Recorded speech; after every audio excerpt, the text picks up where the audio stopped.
the members for their participation in the debate yesterday. Our team police portfolio committee was on shape and on top of its game. Thank you very much, members. Just before we start the meeting officially, allow me to once more thank our staff, to say that without you, we would not be able to do this. The staff knows that we don't have party political engagements with them. We treat them like professionals, and we appreciate that they treat us as professionals as well, besides us being politicians.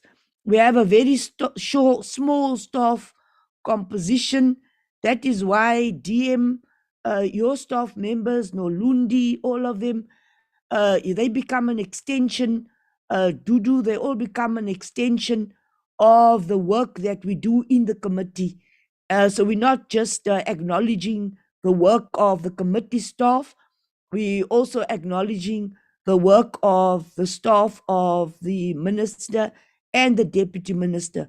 Vuyo receives quite a lot of our complaints, and so she's been very patient with the committee, and I'd really like to thank them for this financial period that they've assisted us with diligently and professionally. Honorable members, we now do have a quorum. Allow me to ask Babalwa to flight the agenda for us. Thank you, Babalwa. We do have a quorum.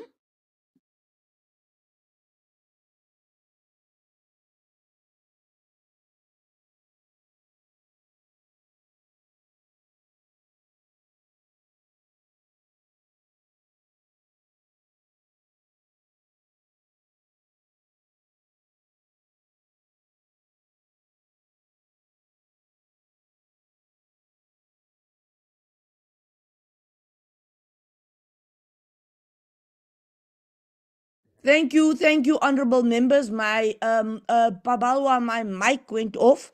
Can I get that? We have a set of minutes of the 17th of May. The opening remarks we have done. Can we do the adoption of the agenda, please?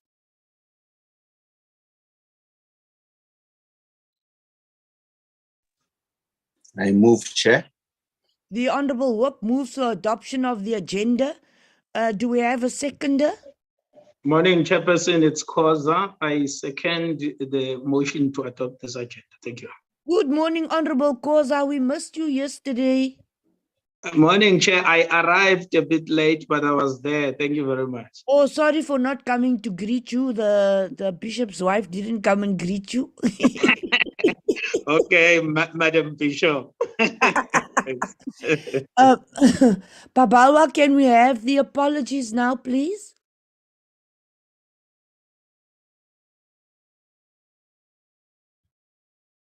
B, do you have the apology? Yes, Chair. Good morning, Chair. I only received one apology from the minister. He will be attending a cabinet meeting today. Thank you, honorable members. Thank you to the minister yesterday. We all know that it's not tough. It's not easy coming to this meeting. The minister has been coming to our meetings diligently. We have meetings with the chair of chairs, and I can assure our members, our minister is one of the regular attendees. Hey, the other chairpersons are crying about ministers who never attend. So let us acknowledge the fact that our minister does attend when he is not in cabinet, and we want to thank the minister for that. Apologies. Have we adopted apologies? Could I have a proposal for the adoption? My hand is up, Chairperson. Honorable Meshu. I would be attending Portfolio Committee of International Relations on 10. We'll be done by 11 for the latest. I'm going to formally welcome Treasury quite soon. I'll allow Treasury to do their input first so that you can be part of the Treasury presentation. Would that assist you, Honorable Meshu? It definitely will. Thank you so much. Thank you. Any other members who need to leave earlier? Honorable members, do I have then an adoption for the apologies? My hand is up, Chair. Thank you, Honorable Marekwa. I would love to move for the adoption of the apologies presented. Thank you. Thank you, Honorable Marekwa. Well done with your budget speech yesterday. We appreciate it. Honorable Marekwa proposes. Do I have a seconder?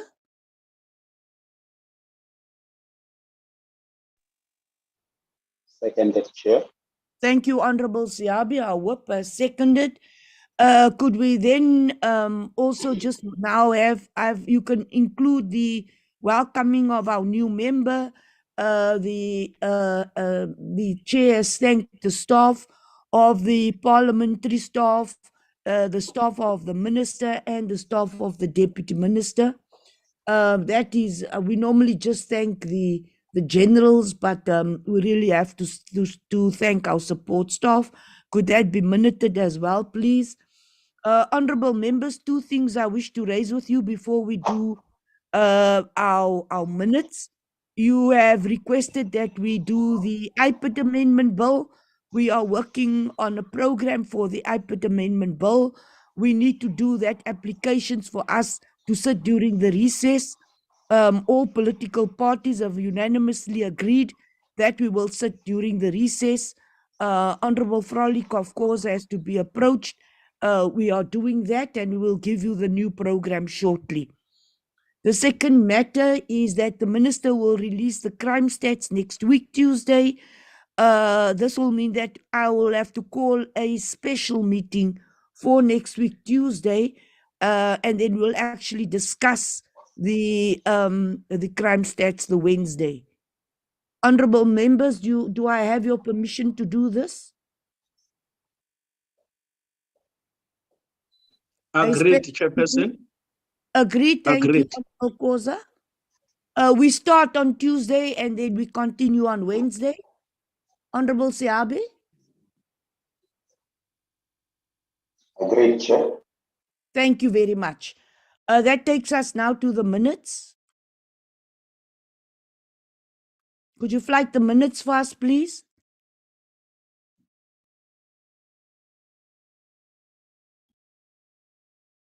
All right. The minutes.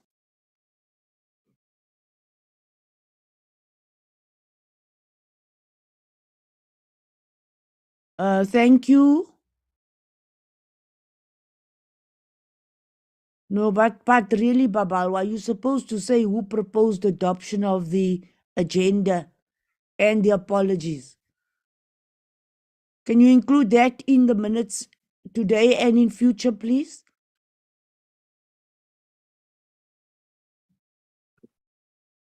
B, you must include who proposed adoption and who seconded the minutes and the apologies, please. Eh? Yes, The I will do so. Yes, the agenda must be adopted. The apologies and attendance have to be adopted. Eh? Will do so, Chair. You forgot to request for the members, Chair, to adopt the agenda last week. Oh, but you must remind me to do that, B.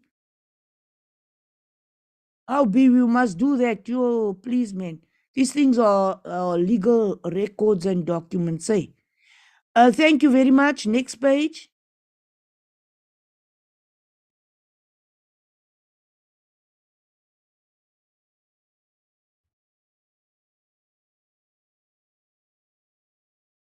Oversight visit went very well. We have to write a letter, Nicolette, thanking the Minister and the National Commissioner, General Nsinga, General Zulu. Chair. Yes. Oh, good morning, Honorable Majosi. Good morning, Honorable Chairperson and all honorable members. Can we go back to page 1? I didn't, maybe I missed it. I didn't see my name there. No, come, let us first correct that. No, Honorable Majosi was in the meeting.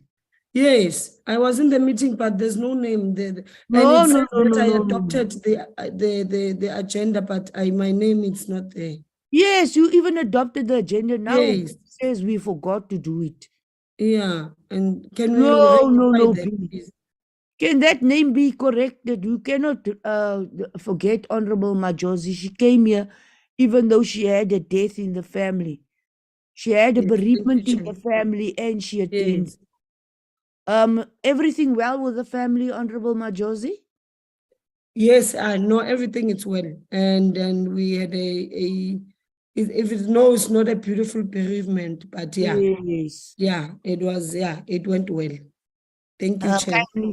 Kindly please know that our support and our prayers are with you.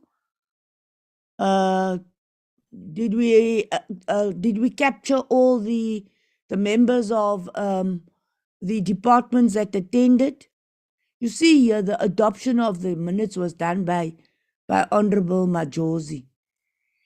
Thank you very much. Do we have a proposal for the adoption of the minutes?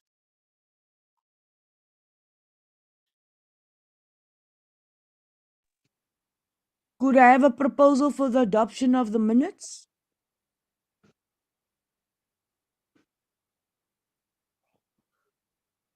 Honorable members. Chairperson, it's cause I move for the adoption of the minutes as the true reflection of what transpired in the meeting. Thank you.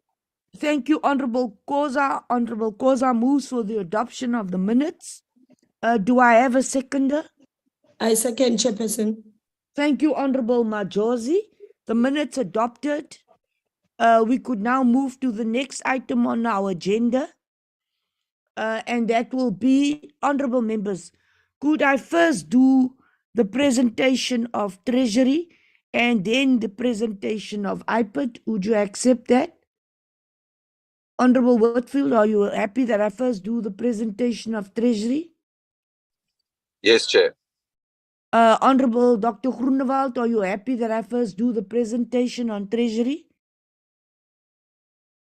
Chair. Are you happy that I first do the presentation on Treasury? I said, Yeah, no problem. You can continue with it. Yes. Yes, we first do Treasury so that if members have to leave, we have then done Treasury and then I let IPID do their presentation. Deputy Minister, welcome to you and your team from IPID. Good morning to the Civilian Secretariat. Good morning to the officials from Treasury. Please kindly thank your minister for always allowing you to present to the committee. We never have any difficulties with Treasury. I can ask them at the last minute. They're always willing to attend, and I appreciate this. We do not take Treasury for granted. Honorable Deputy Minister, would you like to introduce the topic? You're not introducing Treasury. What we're dealing with is the expansion model of IPID, and Treasury is here to assist us as the committee had requested me to do so.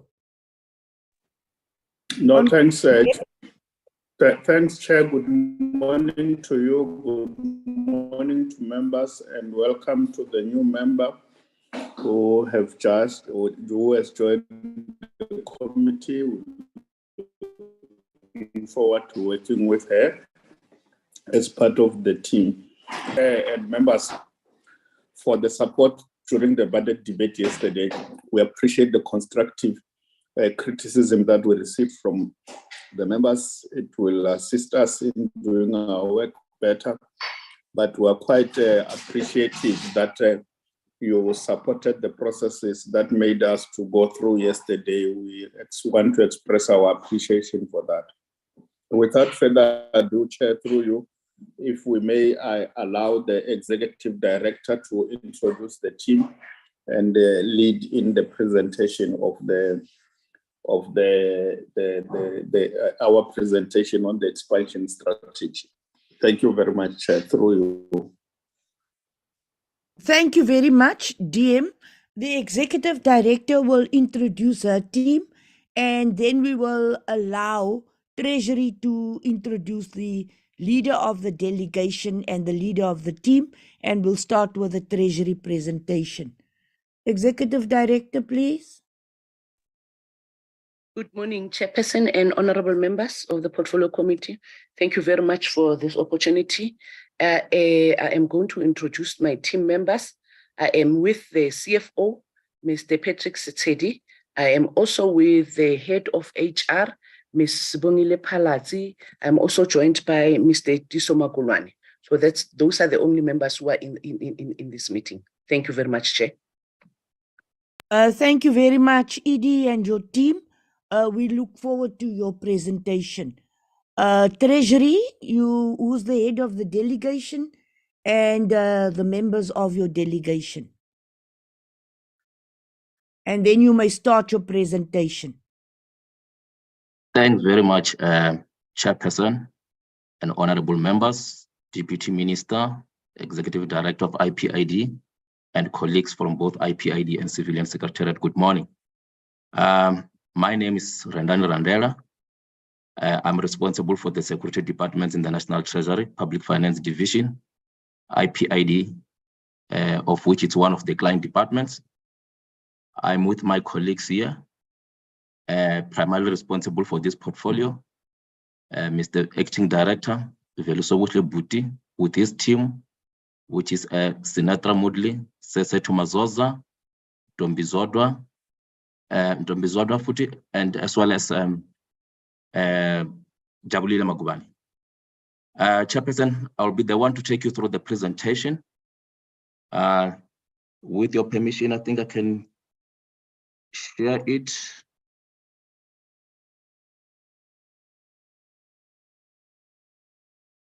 Thank you very much, Mr. Randela. We have it on the screen. Can you put it into PowerPoint? Okay.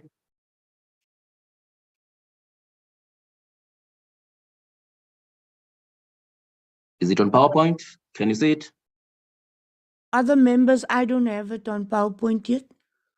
I've got my hard copy, but you know that these things are also recorded. Yes. There you go. Thank you very much.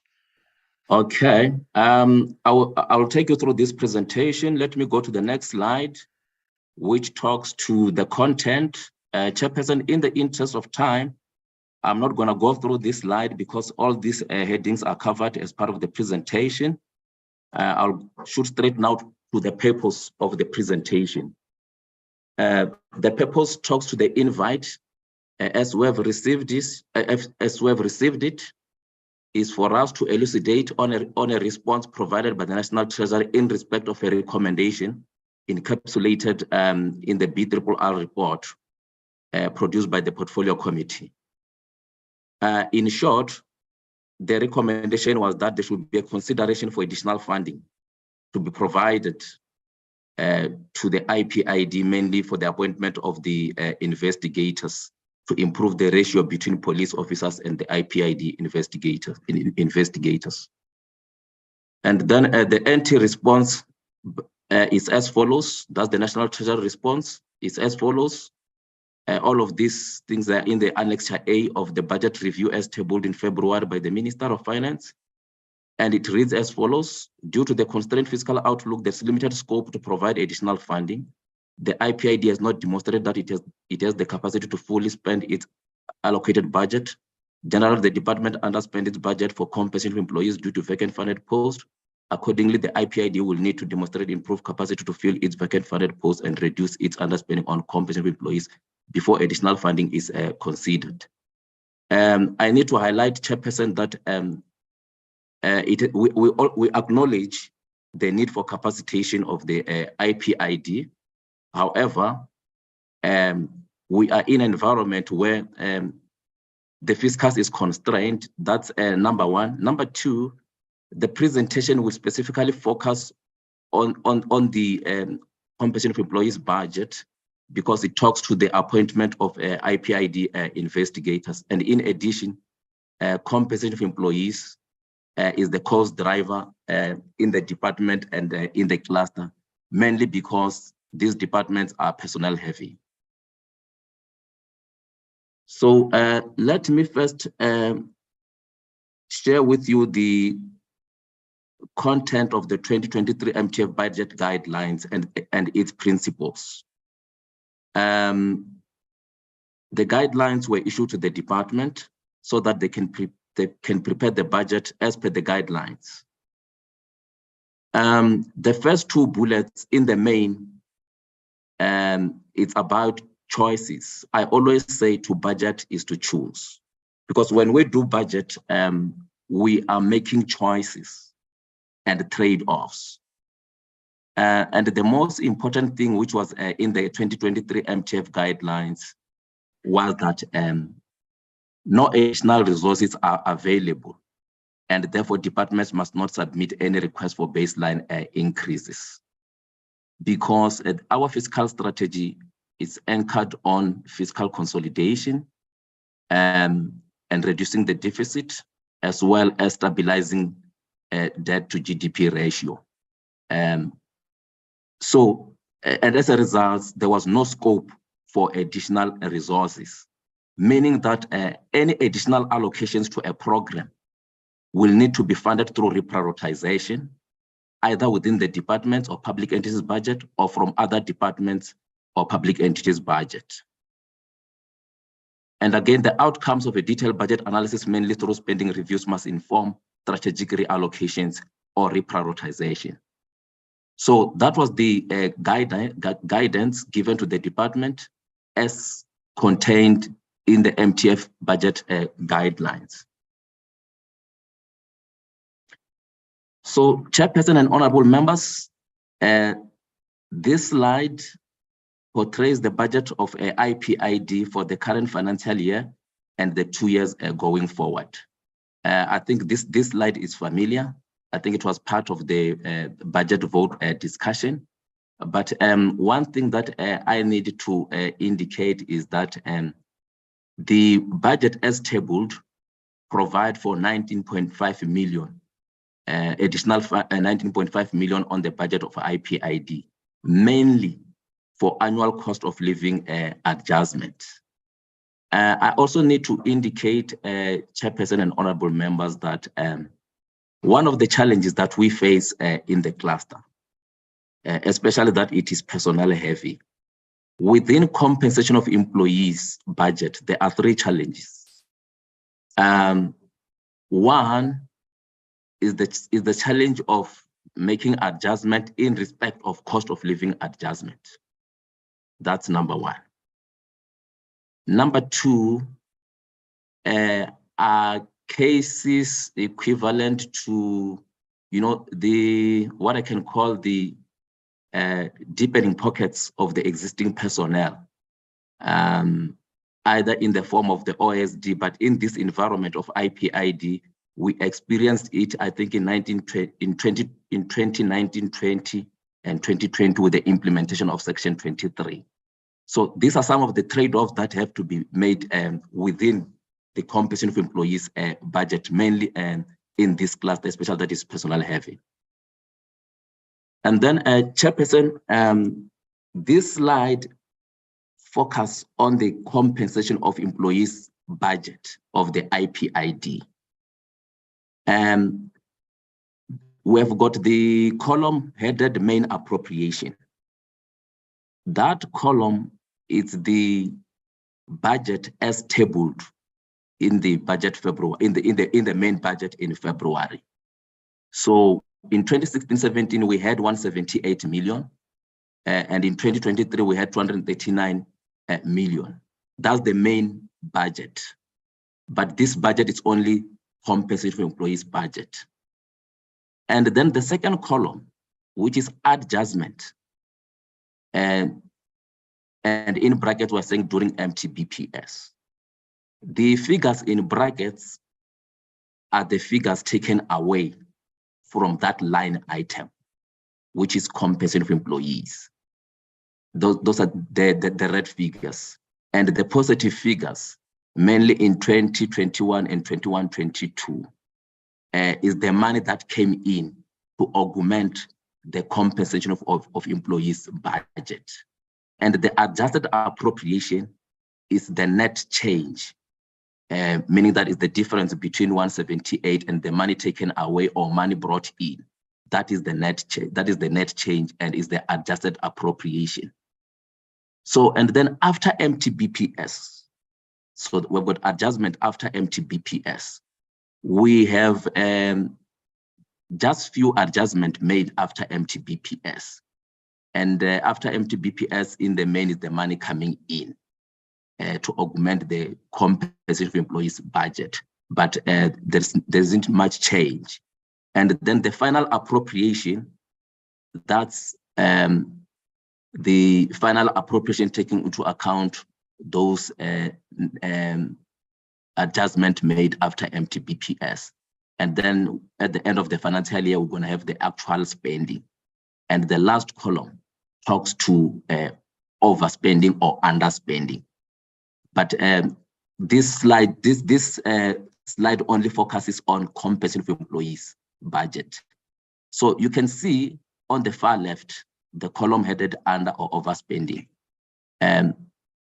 We only have one red figure there, which is overspending of the compensation of employees budget. That is in 2019-2020, mainly because we had an implementation of Section 23 employees. Section 23 of the IPID Act talks to the remuneration and condition of service of the investigators, which says their remuneration must be on par with the detectives in SAPS. So in that year, I think we also had the back pays. So hence overspending of the compensation of employees budget. But in other years, then we had underspending of the budget. And the underspending is also happening also when money was also taken away from that line item.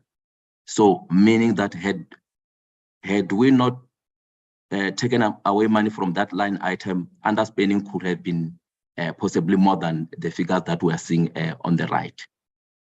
So the next slide will talk to the personnel trends. So looking at the red bars, that's the budget as I have presented it in the previous slide. The yellow line, it talks to field posts, whereas the orange line talks to the funded establishment. And the gap between the two lines, the green and the orange, the gap is the vacancy. And the table under the graph, it shows the number of actual vacant posts, which ranges from 48 in 2016-17 to 26 in 22-23. So you can see in the red bars in 2019-20 and 2021, they are much higher than the other bars, mainly because of the implementation of Section 23 of the IPID Act.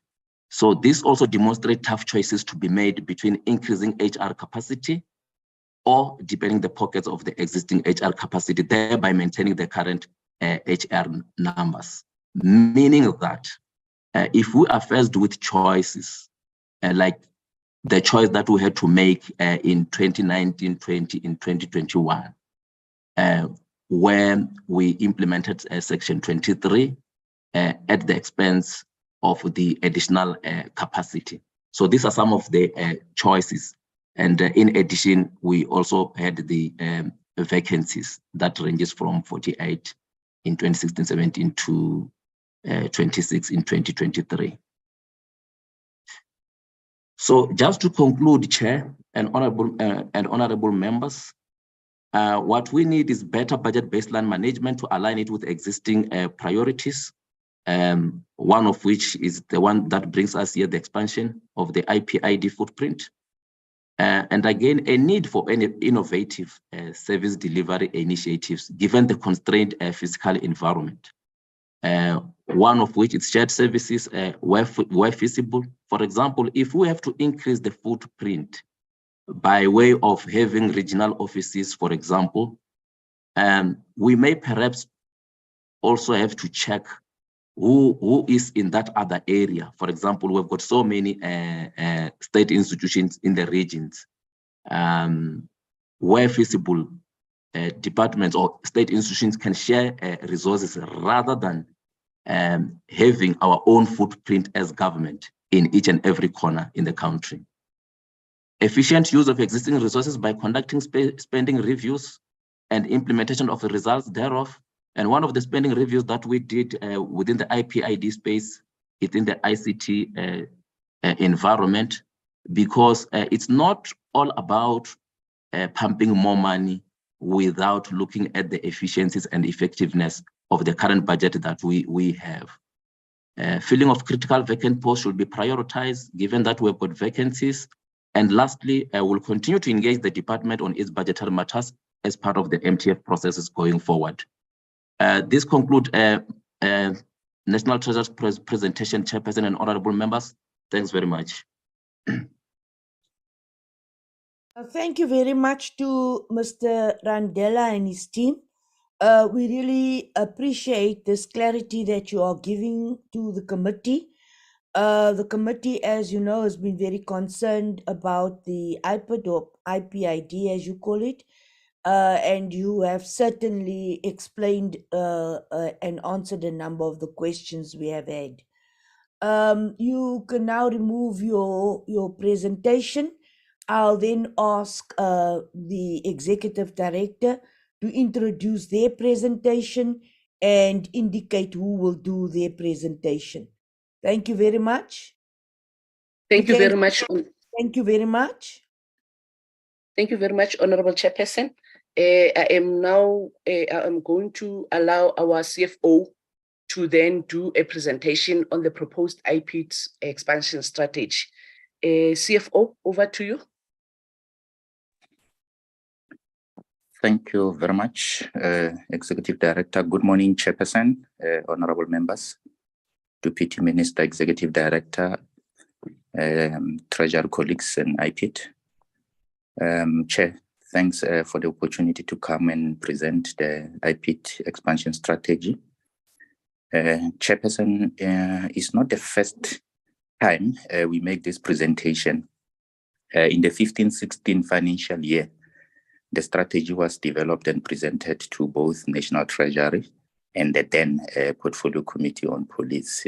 Since then, the department has been revising the same document to align with the development as far as the IPID operations are concerned. So in this case, Chair, we have tried to summarize the documents. We do have a detailed expansion strategy that we'll also share with you and honorable members. But for this purpose of presentation today, we have summarized the document so that we don't take much of your time. Chair, in the interest of time, I'm going to request that I skip the index because it's covered on each and every slide. Chair, in terms of the introduction, the IPID continues, Chair, to play a significant role in promotion of police services that is trusted by the community and operates in line with the spirit of the Constitution. Chair, the effective and efficient realization of the strategy objective is mainly depend on the IPID ability to be more proactive, innovative, and responsive. For example, Chair, in the case where there is a crime scene, members of our IPID investigators, they are expected to arrive at the crime scene on time so that they are able to contract the crime scene and also gather the evidence as much as they can. Otherwise, it compromises the investigations in a case where they arrive late and they find that the crime scene has already been contaminated. So that is one of the challenges that we have experienced recently in some of the provinces. Chair, the establishment of the district offices is one of the IPID proactive and innovative responses to building a strong, effective, independent, and impartial oversight body that processes cases efficiently. On the other hand, Chair, the establishment of these offices is in the public interest to ensure that IPID is accessible to all, not to a certain areas. Next slide. Chair, these are our legislative framework. These are the matters that we are expected to investigate as prescribed in our IPID Act. In the interest of time, Chair, I would move to the next slide.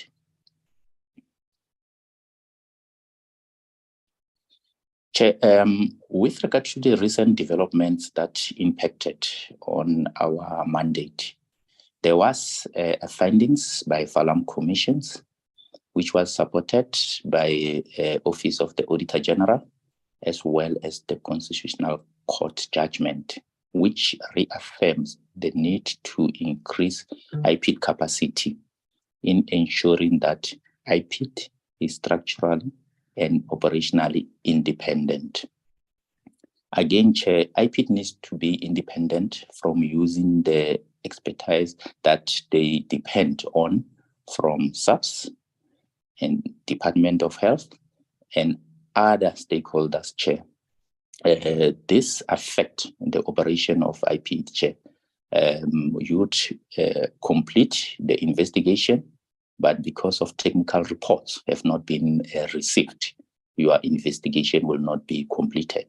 And hence we have what we call backlogs because of some of the cases have been completed internally, but due to the outstanding information to finalize the investigations, we still have those cases as backlogs because of reference or referrals. They have not been made to the appropriate institutions such as your NPA as well as your SAPS. It's mainly because of depending on other institutions to perform our work. Chair, Section 9D of the IPID Act states that IPID's national offices should gather, keep, and analyze information in relation to the investigation. Emphasis the need for IPID not only to build a bigger investigative capacity, but also to specialized capacity to deal with complex investigations. Chair. There are such investigation that when we do, Chair, they take much of our resources, such as cases of corruptions where we end up establishing a team. And when we establish a team, Chair, we take resources from different provinces to come and deal with a particular matter. And by so doing, we are crippling those provinces on dealing with a case-to-case that they are dealing with on a daily basis. So it's one of the challenges, Chair, that we are faced with because we cannot have a national team that will be able to deal with some of the complex matters that we are dealing with. And those complex matters, Chair, they take very long to be completed. And they also affect our resources because those individuals, they have to be booked in the hotels. They have to be provided with the transport. So it's one of the challenges that we are currently facing with. The gathering and analysis of information should, however, not only be seen in a reaction to the investigation of offenses that has already been committed, but must also be expanded to include proactive information gathering and analysis. Chair. This is where we are talking about the proactiveness. We don't have to react, but we must always try to be there for community where the need arises. Next slide. Chair, the impact of resource constraints. IPID previously, in an effort to expand their services, we had 4, amongst others, offices, which were called satellite offices. And they were in Tata, Bethlehem in Free State, Appington in Northern Cape, and Mbangeni satellite office. So, Chair, here we were forced to close these offices mainly due to the resource constraints and the pressure that came in that financial year. where we were unable to settle our contractual obligations, such as your security, your cleaning services, and other operational costs in these offices because of the financial constraints.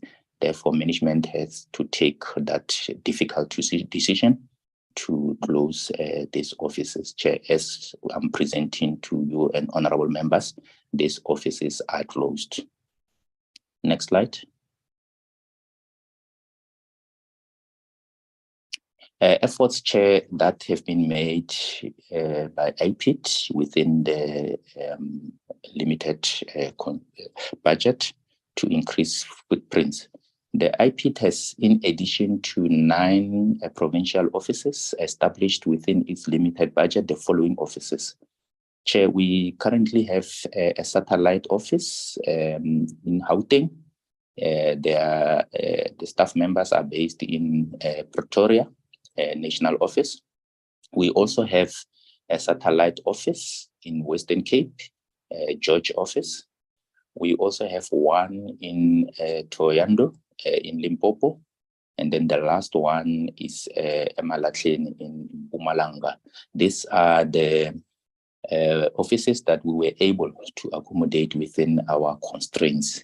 And we could not close them when we were closing others because those provinces, they were still having some resources in order to retain those offices. Chair, in addition, in the spirit of sharing resources, as Dr. Randani has indicated earlier on, we have since partnered with Department of Community Safety to share the office space where possible. And to date, there are 12 offices that have been identified through this partnership, and share the details of those offices with their addresses is contained in our detailed expansion strategy. However, Chair, I must indicate that this kind of relationship is not sustainable at some stage. We engage Justice Department in Northwest, and there was office that was made available for us in Rustenburg because of the distance between our provincial office, which is in Mafikeng, and Rustenburg. Hence, we then took a decision to open a satellite office in Rustenburg. And the office was provided through the sharing of resources with Department of Justice. However, when that office was closed by Justice due to their operational reasons, we were also forced to vacate the office.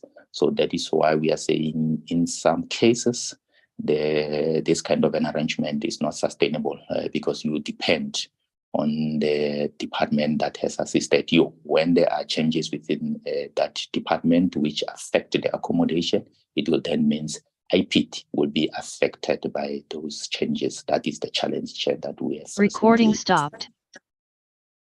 Next slide. Recording in progress.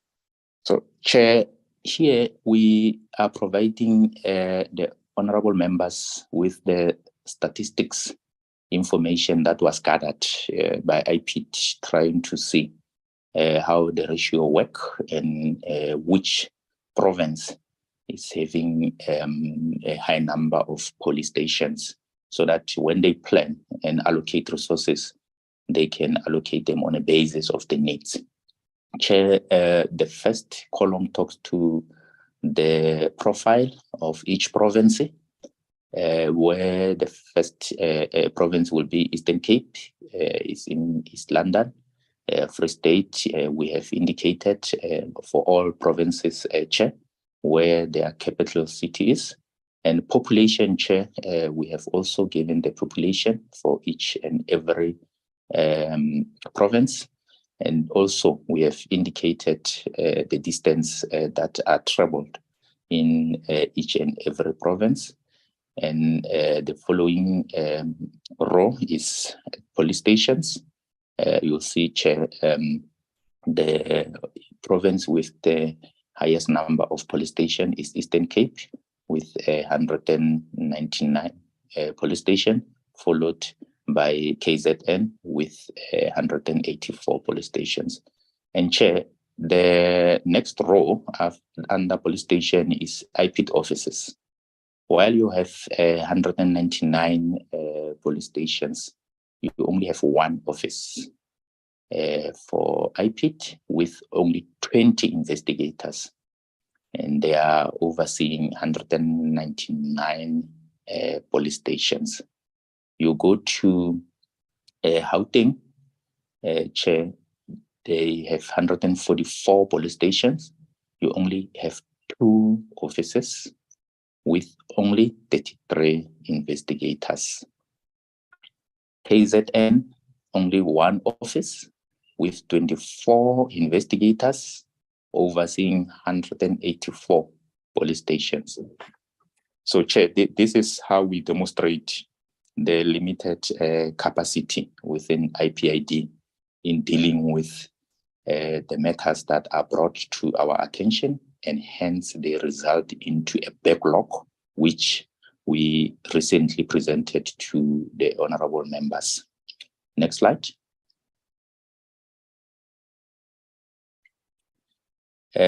Chair, we have also looked into the resources that are required. As I've indicated earlier on, that the expansion strategy was developed in 2015, and each and every year during the budget process, we revised the strategy to make sure that it is aligned with the developments within the organization. The current allocation for MTF, Chair, does not make provision for the creation or establishment of the new IPID offices as per the proposed proposal discussed above. Chair, mainly because of when we received the budget guideline as presented by Dr. Randani, there are no rooms for additional money. So even if we present our expansion strategy to National Treasury, we present it with the understanding that our expansion strategy will not be funded. And again, even if we do reprioritization of funds within our limited funds, we know very well that our expansion strategy will not be funded within our limited resources. Chair, IPID will have to continue to rely on the offices and premises that have been provided by other stakeholders which are not sustainable, as I've indicated. Chair, I've given an example in Rustenburg. Chair, with additional funding to establish the proposed district model, IPID will focus on establishing an office based on the need and priority of these offices in ensuring that we meet our mandate. Chair, here all what we are saying is that should the expansion strategy be funded, we'll focus on those key areas or provinces with a high intake as well as with a higher number of case backlogs, so that we are able to deal with those cases while we gradually implement the strategy to other offices, Chair. The proposed cost was informed by the projected number of personnel at various levels, the office accommodation and the related service, as well as the tool of trace for investigators, because as much as we are labor intensive, Chair, when we bring investigators, they need to be provided with tools of trade, such as a car, firearms, and other investigative equipment to enable them to execute their mandate without any challenge. Next slide. Chair, this is the summary of the proposed fundings. If we have to make a request for our expansion strategy, we have costed them. We have considered the number of personnel required at various levels and the resources that are required in order to open those district offices that we have proposed, Chair. You would notice, Chair, that in the first financial year, we did not put the current financial year. We started with the next financial year, which is 24-25 financial year, saying should the approval be granted for additional money, it will then mean the IPID must go plan and start to put systems in place for execution, which can start with effect from the new financial year.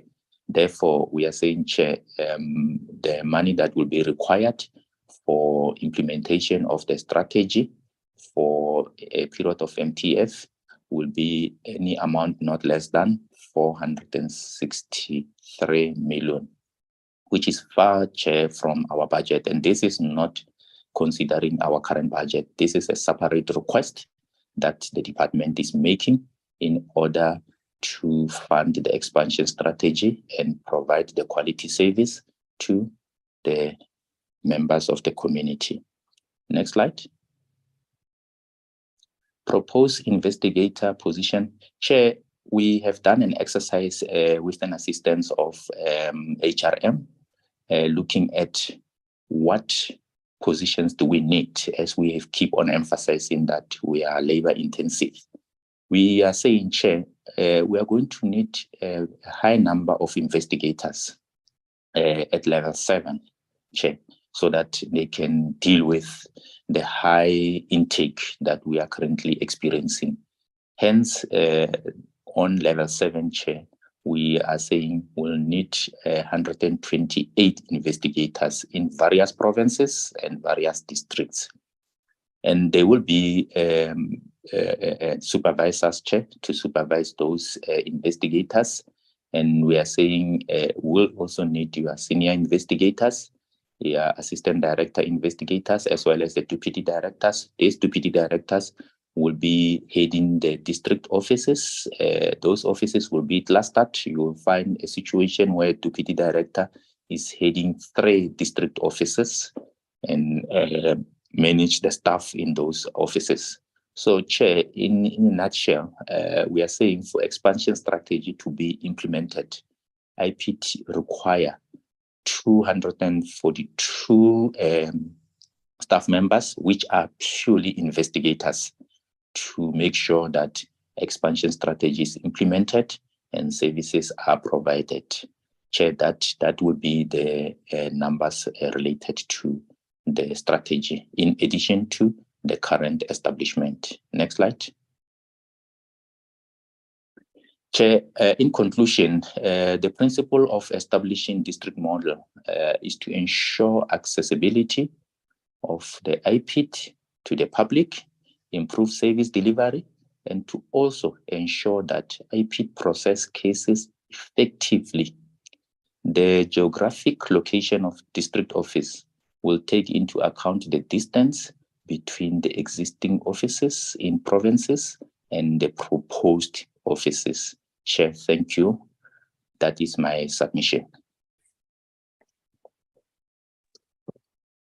Thank you, Chairperson. This is the end of our presentation, Chairperson. We also acknowledge the presentation done by National Treasury, and we have also listened to them when they said we must reprioritize critical position, and it's exactly what we've been doing, Chairperson.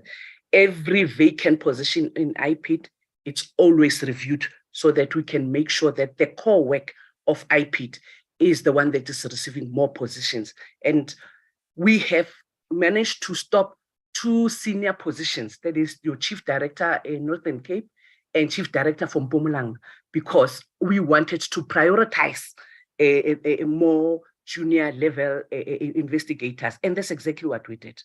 And Chairperson, the presentation of a National Treasury also shows that the number has been decreasing over the years. We are currently at 26 vacant positions that should have been occupied by IPID.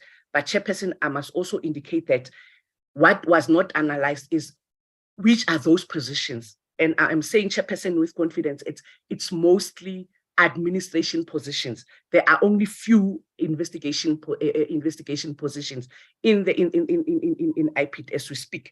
What we have done, what we are doing, Chairperson, is that we are looking at the number of administrators who are leaving the institution. And let me indicate, Chairperson, the morale is low because administrators just feels that we have paid our investigators more money, but we are not paying them anything. But unfortunately, the budget is not flexible enough to accommodate them. And hence, there's high attrition rate of people who are doing administration. Chairperson, we have also, what we are doing is that every position that is left vacant, we are reprioritizing it as requested or as advised by National Treasury to make sure that it forms part and parcel of the investigation instead. So where every position, we are looking at it critically to make sure that it adds value to the core function of the department. And Chairperson, we're also being assisted by DPSA to also do a job evaluation of every positions that we are critically analyzing. So DPSA is leading the process.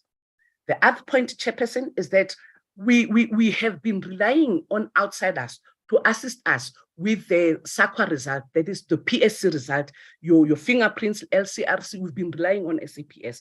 But as an intervention measure, Chairperson, what we have done as IPID was to then contract Experian to then assist us in getting those results quickly. We even in the last financial year bought machines to assist us in fast-tracking the process of the PSC result.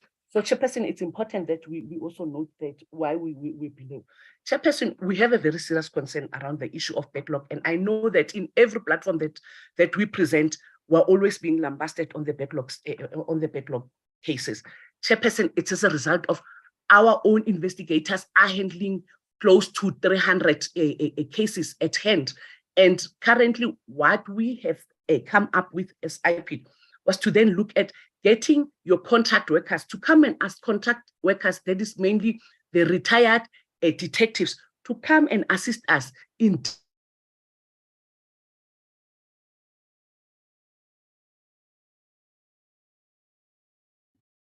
I lost the IPID. Is it just on my side? No, it's not on your side, only Chair. We also lost them. Edie, Edie, we can't hear you right now.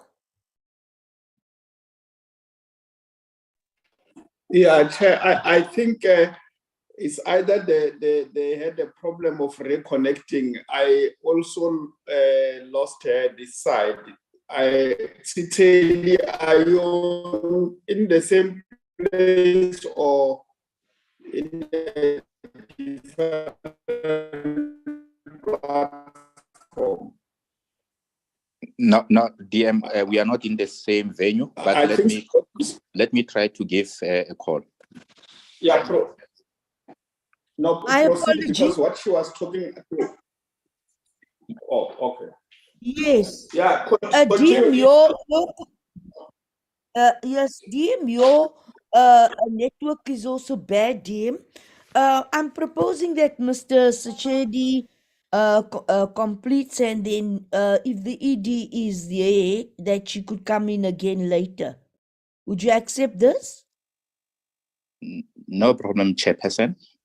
Mr. Sachedi, you can also remove the presentation now. Okay. No, it's fine.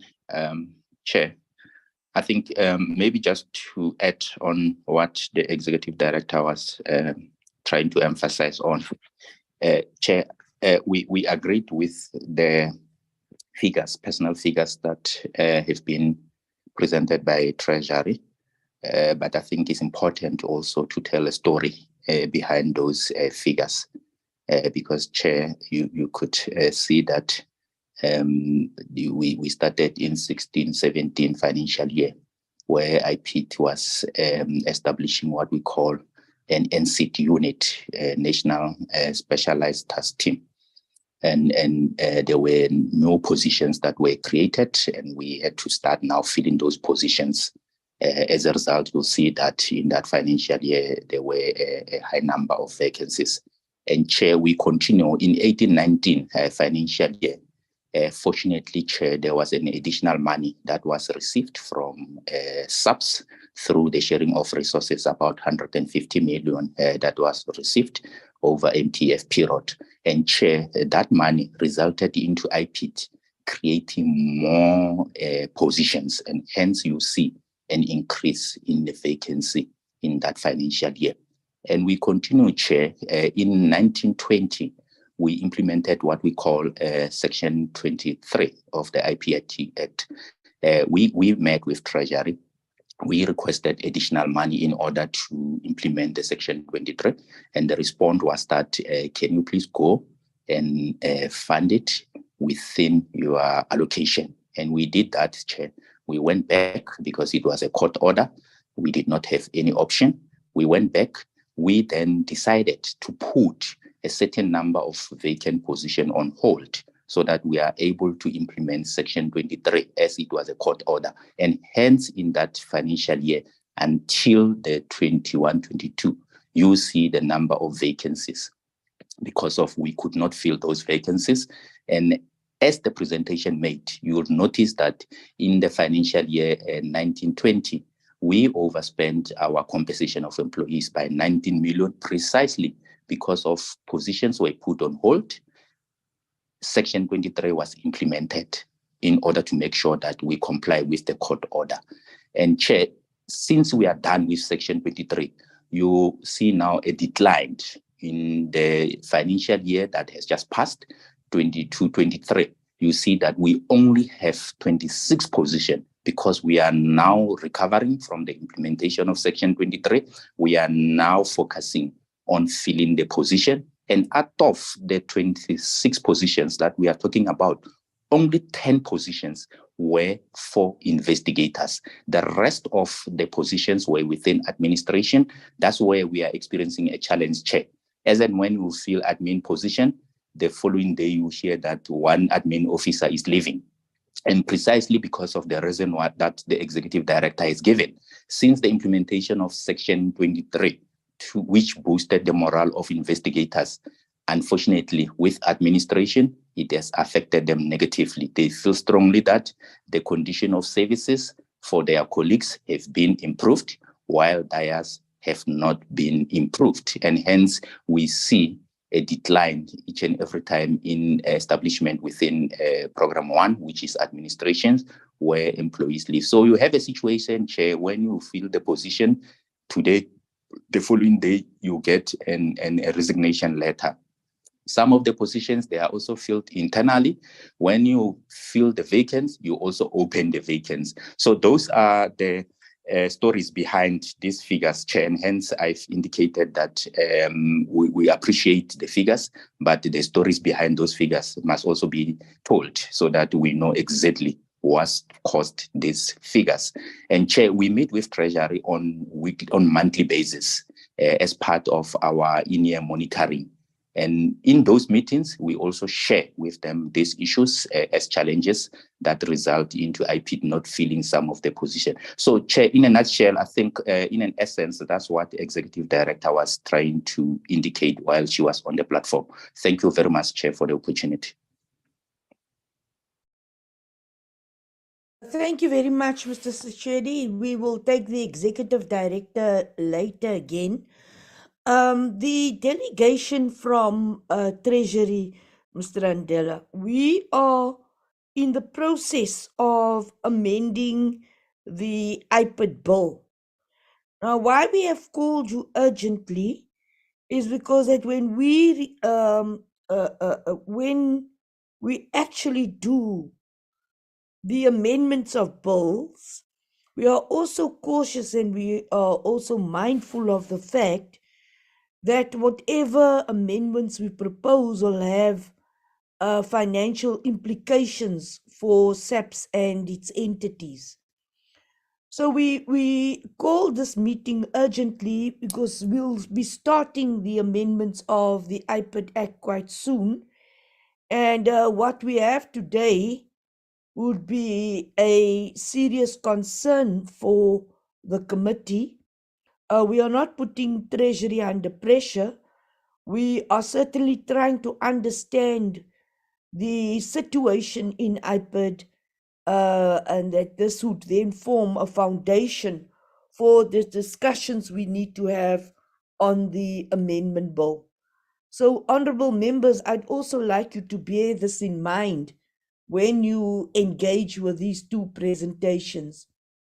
Before I open the floor for inputs and debates and questions from the members, may I also ask that we allow the Civilian Secretariat, Mr. Amaru, if you would like to comment before I take the inputs from the members. Mr. Amaru?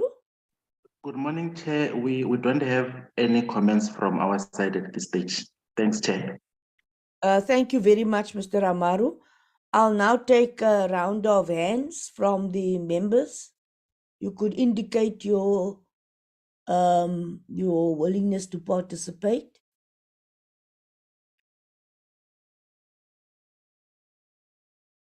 Honorable Groenewald, you the first. You may start, Honorable Groenewald. I don't note any further hands. And then Ter Blanche. Honorable Groenewald and then Ter Blanche.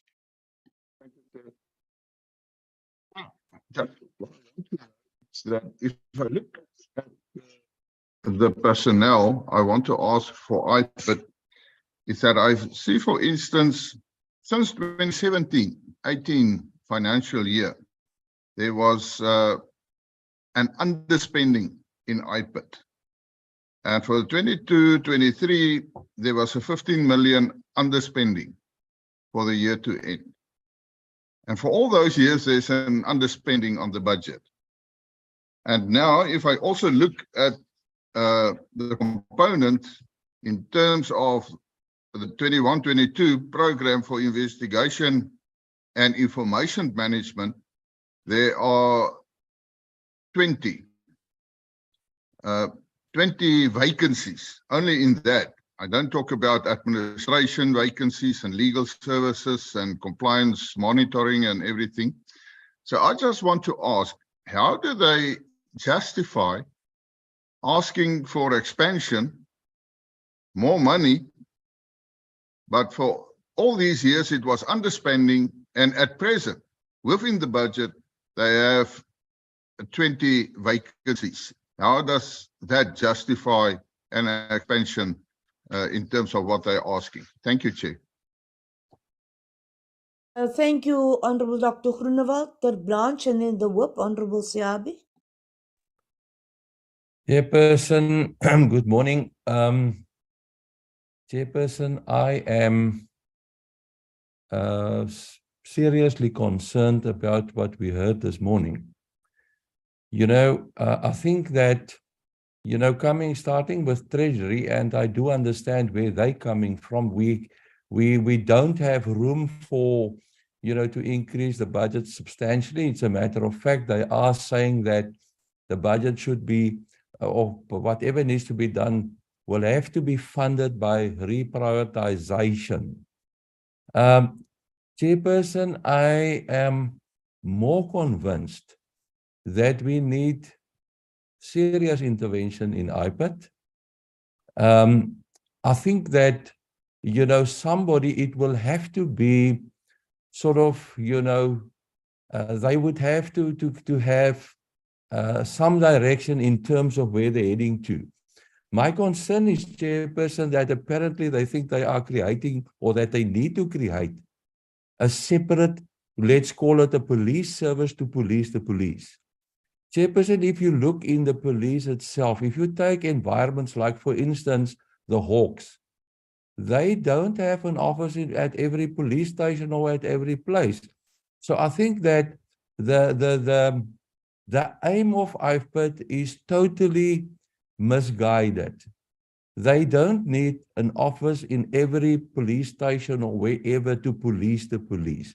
Just to drive my point home, Chairperson, and I hope I'm not wrong, because I couldn't print, due to load shedding, I couldn't print the presentation last night and even this morning, where I am at the moment. Chairperson, if my memory serves me right, they are aiming to have, or aim to have, a chief director in a place like, for instance, the Northern Cape, if I'm correct. Chairperson, a chief director is on the post level as a major general. Now, can IPID really believe that they would be needing a major general in a place like the Northern Cape? I think it's totally misguided. Chairperson, then also, I think that there is also another avenue the deputy minister will have to look into the issue. How can the police's discipline be jacked up to prevent the police to commit crimes?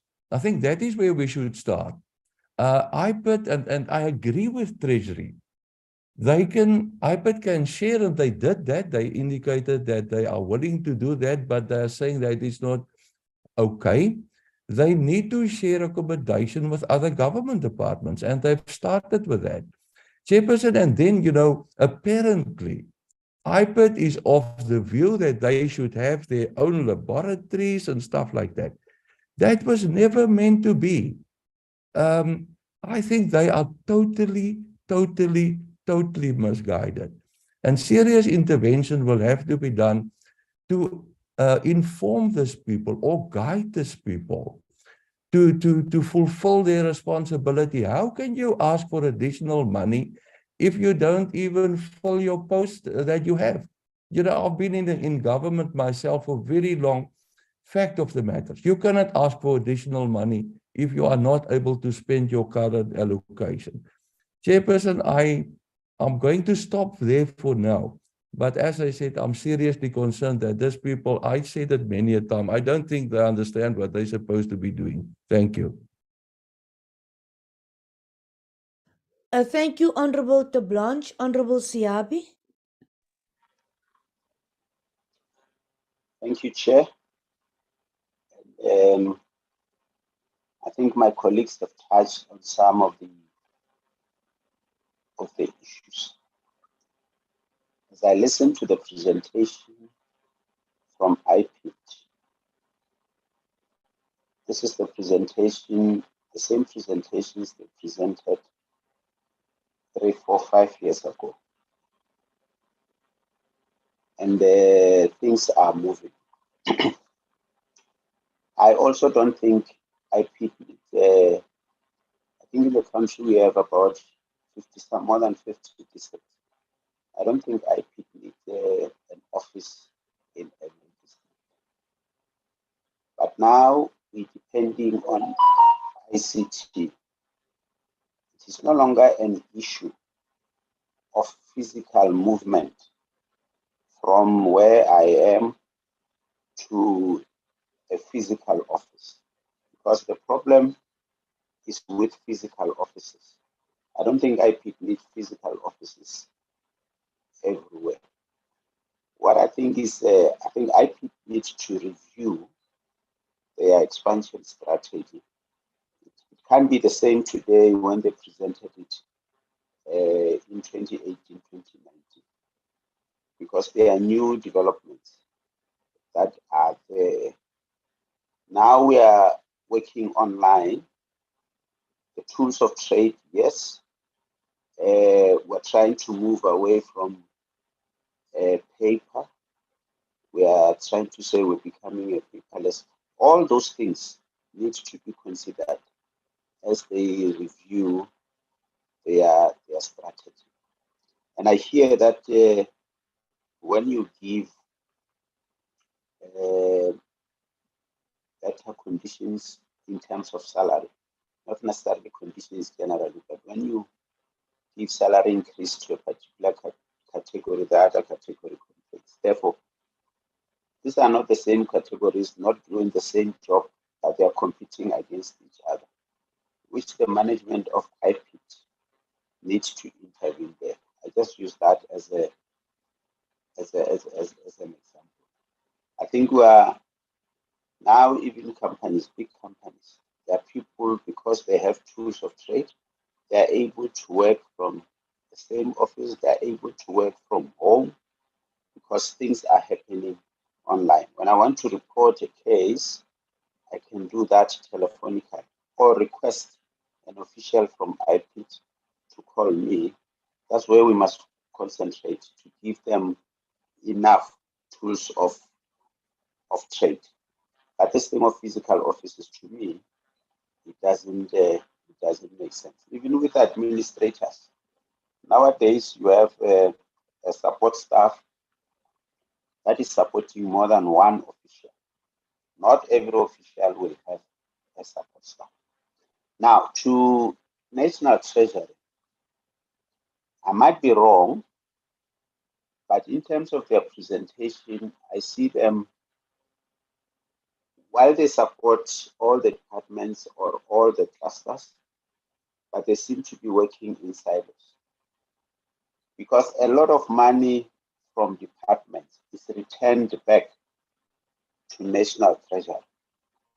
But when they evaluate who has returned the money, who needs the money, they don't look, seemingly, they don't have a whole assessment of government. Because there are departments that are returning a lot of money from other clusters, and the security cluster needs money. Why are we not able to even take from those other departments in other clusters and support the security cluster? Because the security cluster is dealing about safety of the citizens of the country. But if you're only looking at your cluster, it will create a problem. Because for me, to say there's no money, I don't agree with that. I know there are many departments which are returning money and billions. And here, IPID doesn't need billions, it needs millions. Although I don't agree with their expansion strategy in totality, but they don't need a lot. They just need a few millions to be able to do their work. So I see them not supporting, they're just focusing on the cluster or on this department alone and not focusing on other departments. And as a way forward, Chair, I understand the frustration. And now, at some stage, I would suggest that the executive director must communicate with with her counterpart in Treasury, the minister also, or deputy minister, must communicate with the political head of Treasury to have a better understanding so that discussions don't just end at the level of officials, but even politicians understand the frustrations that IPID is having. But as I close, Chair, I would say I would really urge IPID to go and review the expansion strategy and take into consideration the development that are there, ICT, technology, the technological development that are there, so that we don't have a strategy that is focusing on physical offices, a strategy that is having one support staff supporting one individual, because we must all appreciate that we are under financial constraints. Thanks, Chair.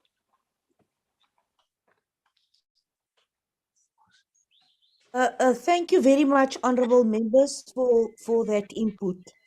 For the IPID executive director or any of the IPID staff members, again, Honorable Patron, can you mute your mic, please? Honorable members, if you look at the draft amendment bill, the draft amendment bill makes serious recommendations. And we need to study those recommendations before we actually go into this expansion strategy. I would like to know from IPID if they've actually matched their expansion strategy with the proposed amendments to the IPID Act. Secondly, DM, it is what the other members have said. We now need a very close team and assistance to IPID, so that as we start and proceed with the amendment bill, there's synergy and assistance to the synergy between what IPID intends doing and what we are going to be then legislating. Because once we have legislated that bill and the president has signed it and sent it to it would be law. And I'm just concerned about us legislating certain clauses and without having a clear understanding of how Treasury will be responding to the bill, amendment bill, and how IPID would be able to implement. So Treasury normally when we do pass legislation, Treasury, if you could also come in there, we look at the financial impact of the decisions that we are going to be taking. We're not going to be rushing through an amendment bill just to find that a year later IPID is unable to implement the bill. I'm going to now ask a DM that you indicate who will be responding to the matters. If you have something to say, then I'll give Treasury and then IPID. DM, before I allow Treasury and IPID. No, thanks, Chair. And thanks to the presentation, Burendan from Treasury. I think in principle, we should agree with the stance of National Treasury because they are not necessarily saying they can't increase the baseline allocation of IPID. They are not saying that. And let's agree with them that let's demonstrate that we can utilize, because their concern is on the compensation of employees, that we are not spending on this. And I think we did acknowledge that even yesterday in the budget debate, that we acknowledge this observation, and the management has been tasked to deal with this shortcoming. And I hear committee members reiterating that point. And I think we should take that responsibility going forward with the management of IPID to ensure that within the next 6 months or so, we must deal with this item. But the issue of increasing the baseline of IPID and the civilian secretariat, there is a need for the two structures to look at the baseline. Yes, there is no funding currently, like you are saying in your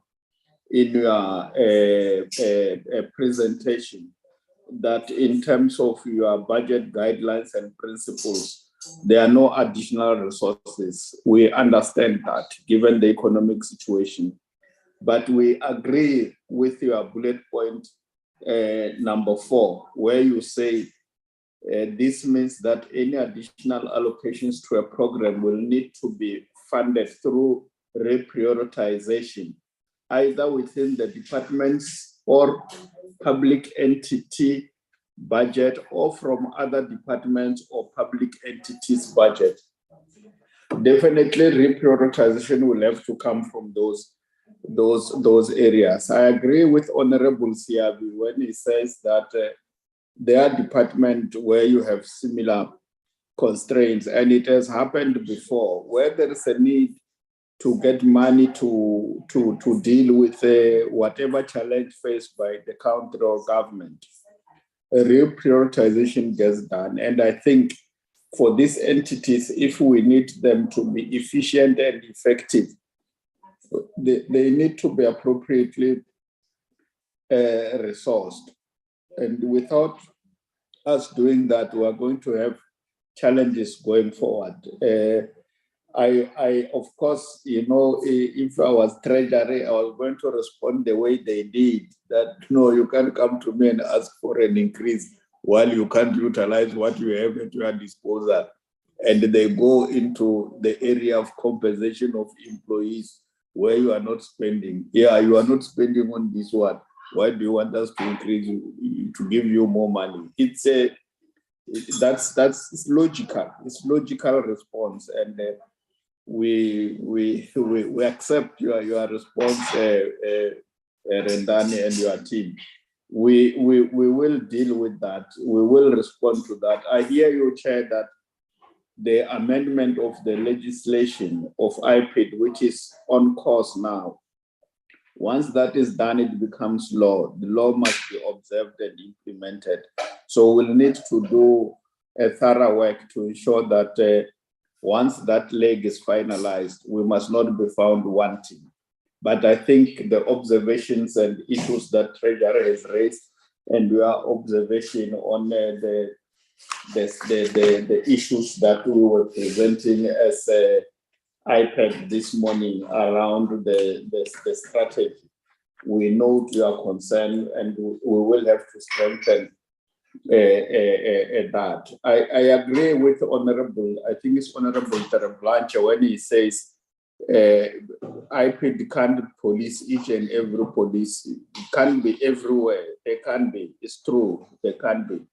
And of course, that's why we say IPID is playing a complementary role in ensuring that police officers act in a manner that is expected of them, so that they don't need police. IPID must work itself out of service by ensuring that police behave in a manner that is appropriate. That's why they have programs as IPID to interface with police, not because they've done anything wrong, but to interface with them to say, our role is to do the following. If you behave in this and that manner, you will assist us because you will minimize incidences that need us to come into the space.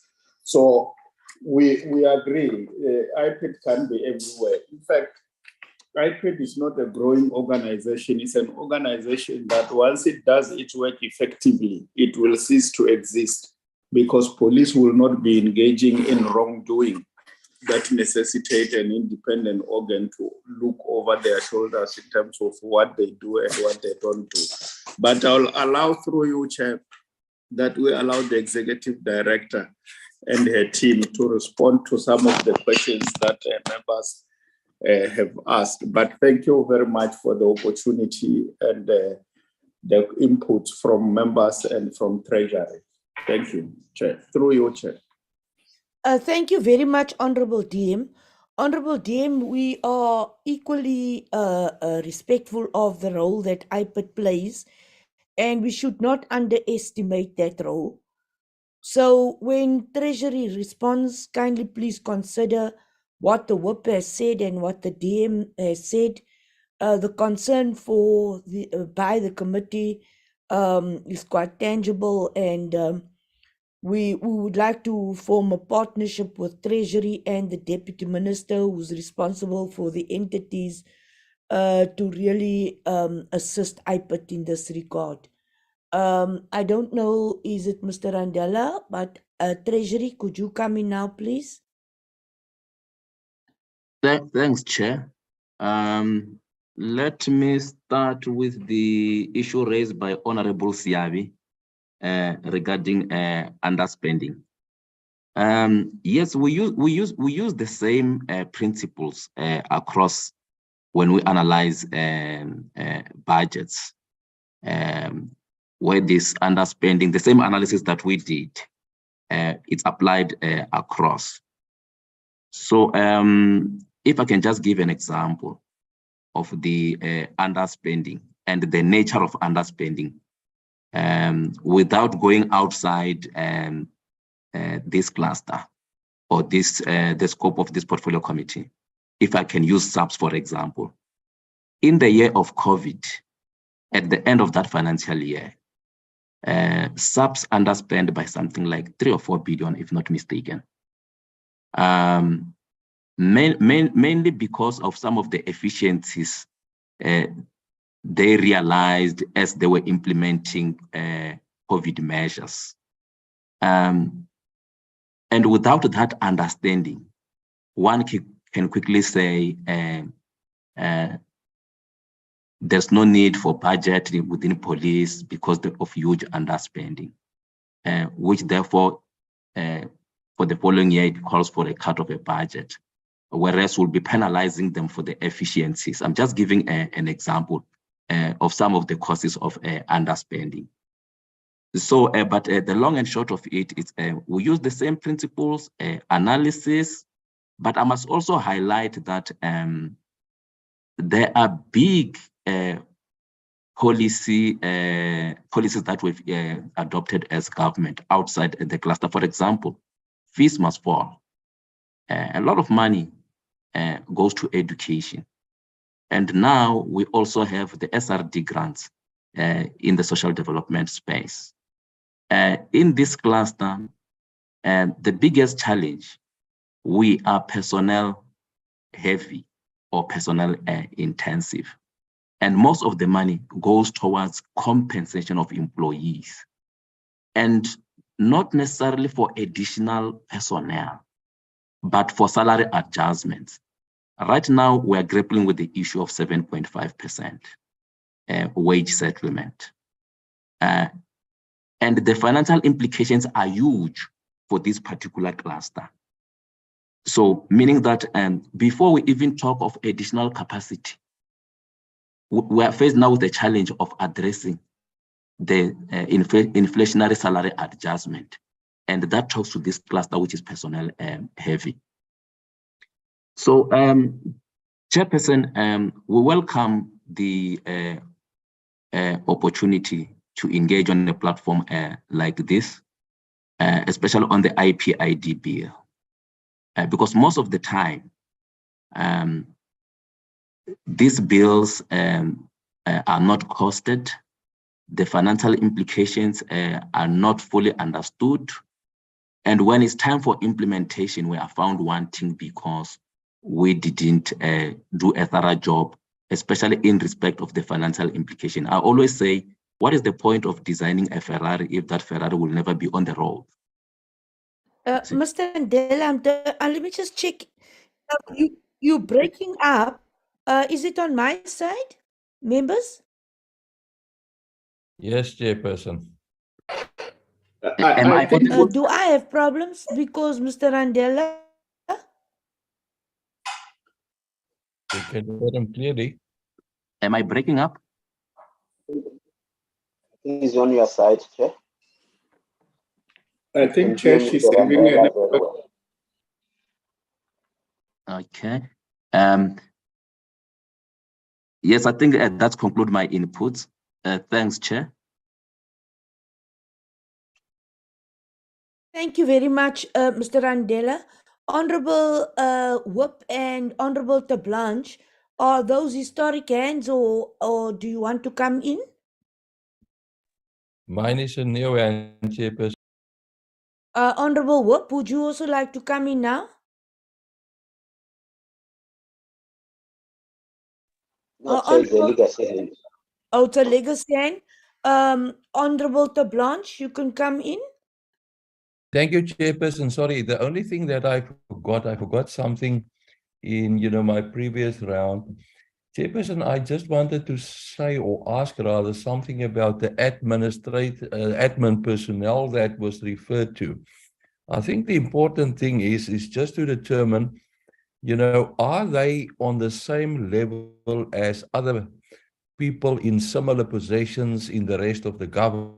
Obviously, they cannot expect to be, placed on the same scales as the investigators of IPID. That is a different category of people in government. So if they are on par with other administrative people in government, then there's nothing for them to complain about. Thank you, Chairperson.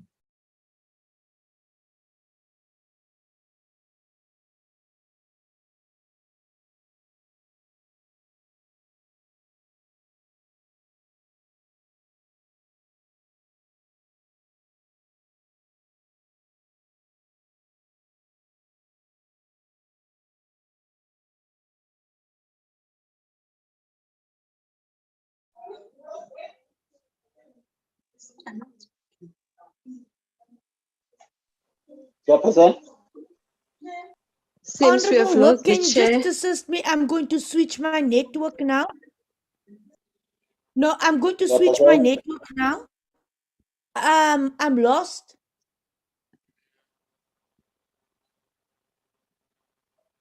We can hear you, Chair.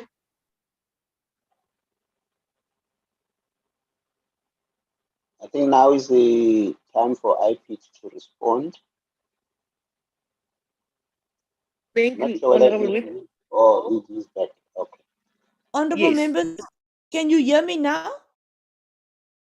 Loud and clear, Yes, Chair. Chair. All right. Apologies, I had to switch network. Honorable members, honorable, I've heard most of what you said. You couldn't hear me. Could I ask IPID to come in now, please? Thank you, Chairperson. Let me acknowledge and agree with some of the comments that were made, but I'm going to start responding to some of the questions. Colleagues will also assist in responding to some of the questions. With regard to the questions raised by Member Groenewald around how do you want more vacancies when we can hardly fill in what we have. Chairperson, I would wish to be given a platform or an opportunity in one of the meetings where we are able to share our status quo in terms of what is it that we are doing to make sure that we fill in those vacancies. I must say that, Chair, we have moved a Chairperson because there are people who have already come in April, May, and others are starting in June, others are starting in July as well. So it would be an opportunity. It would be grateful if we were given that opportunity just to share where are we in terms of the filling in of the positions as alluded by the National Treasury. Member Terry Blanche raised concerns around the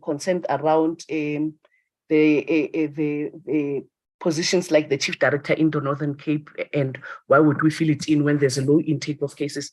It's precisely what we've done, Member Terry Blanche. Northern Cape, we have frozen the post of a Chief Director.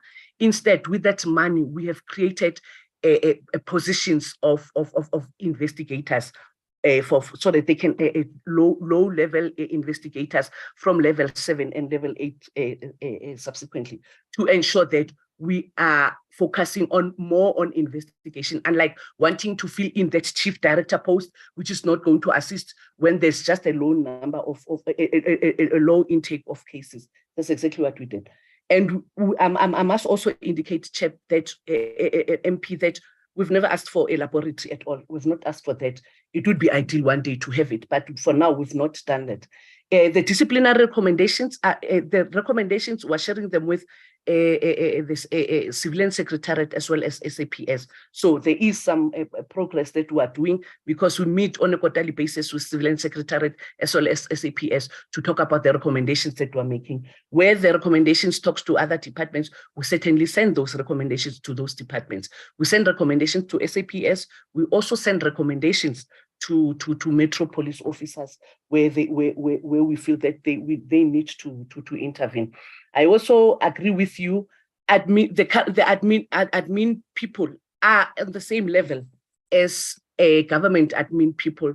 So there's a challenge because there's no upward mobility in IPID because of the funding constraints. So they just feel despair, and they then start looking outside for better offers and all that. Hence, the attrition rate of administration people, it's so high in the institution. We also acknowledge and agree with what Member Siabi has said, that it's not about physical offices. I must indicate, Member Siabi, that we are emphasizing more on the capacity of our people. We need more investigators to come and assist so that we are not faced with the issue of ongoing backlogs. Otherwise, we will continue to resort to having contract workers to assist us in dealing with the backlogs that we are currently having.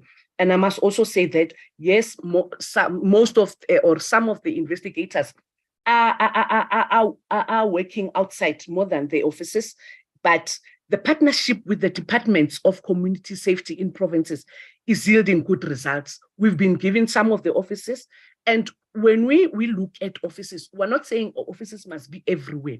We are saying at least the offices must be in a regional office we should not struggle when we have to go to crime scenes, because it's one of the major challenges that we're having. We come to crime scenes after a long time. I'll make an example with the IPID office in East London. It's in East London. We are also dealing with cases in Matatiele. So when there's a crime scene in Matatiele, you can imagine how many hours are we traveling from East London to Matatiele to deal with the crime scene. Sometimes by the time we get there, already the crime scene is contaminated. We have to reconstruct the crime scene. And we spend more money on traveling and accommodation, because this is what we're trying to do to deal with the challenges of making sure that we arrive at certain crime scenes timeously. It also assists in attending some court cases in those far-flung areas, such as Matatiele. I must also indicate that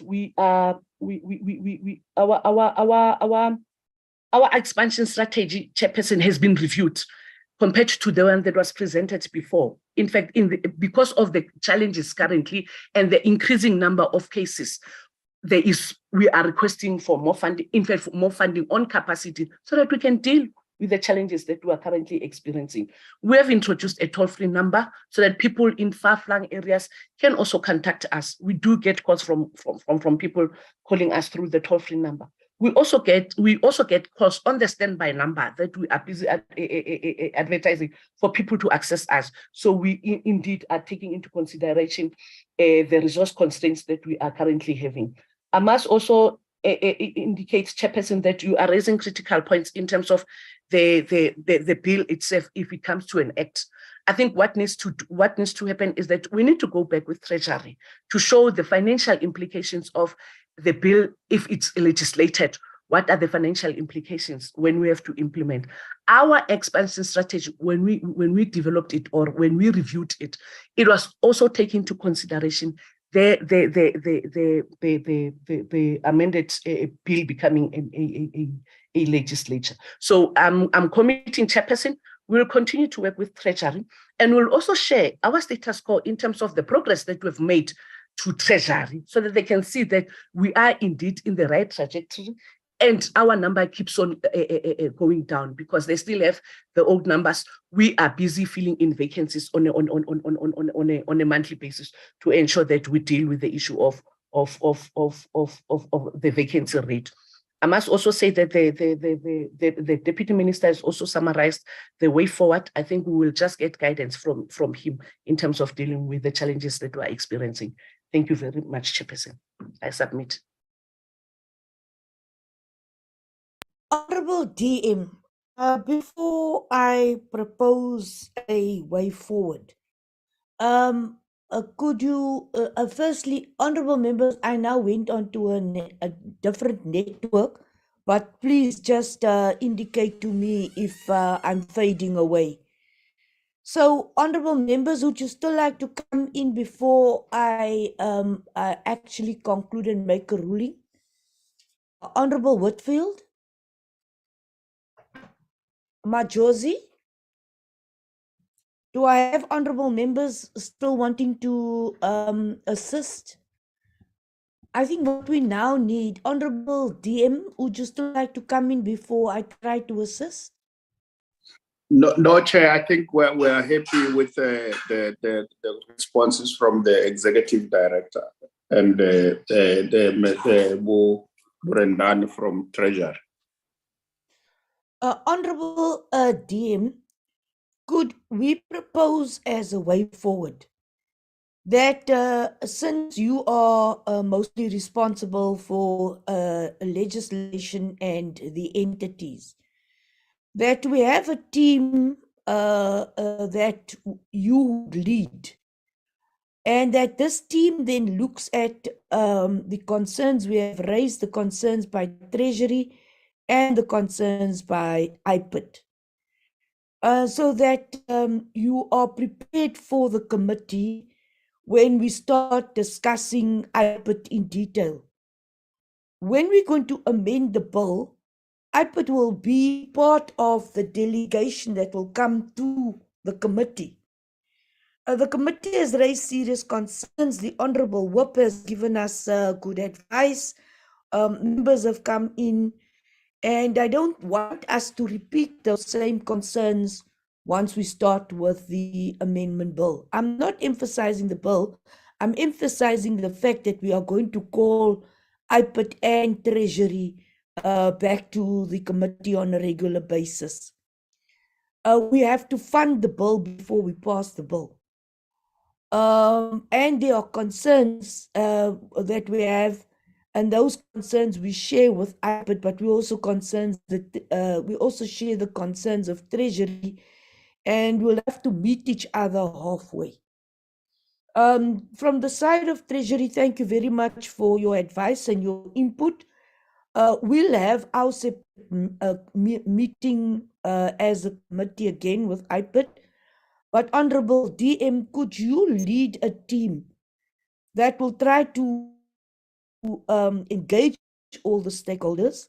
Could we also propose that the Civilian Secretariat forms part of these discussions and that you report back to the committee as soon as you are ready? Honorable DM, we'd also like you to bear in mind that we'll be spending quite some time with IPID, and we wouldn't want to overburden IPID unless we have already addressed some of the concerns that they do have. DM, I don't expect you to respond to me, but if you'd like to come in, Honorable DM, or the other members, those are the suggestions I'd like to make. No, I don't think there is anything to say, Chair, because you are effectively saying Treasury must be taken on board as we deliberate with the processes leading to the amendment of the bill, and which is normally that must happen. So we will do that, Chair. I don't think there is a problem with that. Thank you very much, DM. Members, are you happy with that? I'm happy, Chairperson. Thank you. Honorable Swap, are you happy with that? Way forward? Yes, we support it, Chair. Thank you. Thank you very much, honorable members. Thank you very much to Team Treasury. Thank you very much to your acting DG and your minister for assisting us in this regard. Thank you very much to Mr. Andela and your team. We appreciate your inputs today, and we know that you will walk this road with us. It is going to be intensive, and a lot of work will have to be done in terms of the structure and the funding of IPID if we wish to have a very agile and modernized structure. To the ED and your team, Civilian Secretariat, the team who's here, all our stakeholders, the Deputy Minister's Office, the Minister's Office, our officials, and then honorable members, you will realize that IPID will be before this committee on a regular basis until we have concluded the bill and taken it to the National Assembly and to the NCOP. Honorable members, may I please remind you that the committee will meet again next week, Tuesday, to hear the inputs from the Minister on the crime statistics. We'll not have a long discussion. The debate on the crime statistics will be next week, Wednesday. I hope that you find that in order. We'll be calling the members just to ensure that we do have a quorum. Nicolette Pabalwa, did I miss anything? Have I included everything?